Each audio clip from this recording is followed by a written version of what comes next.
В Республике Коми стартовала программа «Гектар для жителей арктической зоны», в которой задействованы 4 муниципалитета региона – Воркута, Инта, Усть-Цильма и Усинск. Глава Коми Владимир Уйбов в своем видеообращении рассказал, кто может воспользоваться землей и как подать заявление на оформление арктического гектара. Вот в этой программе будет задействовано 4261 гектар. Возможно, вот сейчас всем жителям этих муниципалитетов по 1 гектару на члена семьи заявиться и получить эти гектары, а через полгода этой программой может воспользоваться любой гражданин Российской Федерации. Как можно использовать, под что можно использовать эту землю?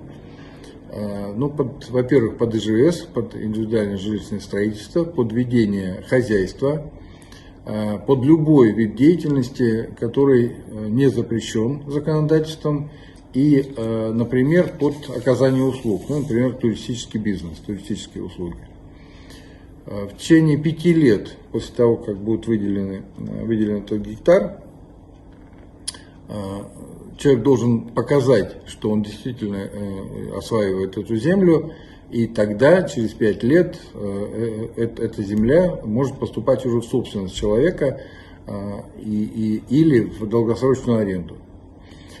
Как заявиться и как вот получить это право? Ну, достаточно просто, можно просто прийти и письменно подать заявление в муниципалитет, можно это сделать по почте, можно воспользоваться информационной системой гектар в Арктике.рф.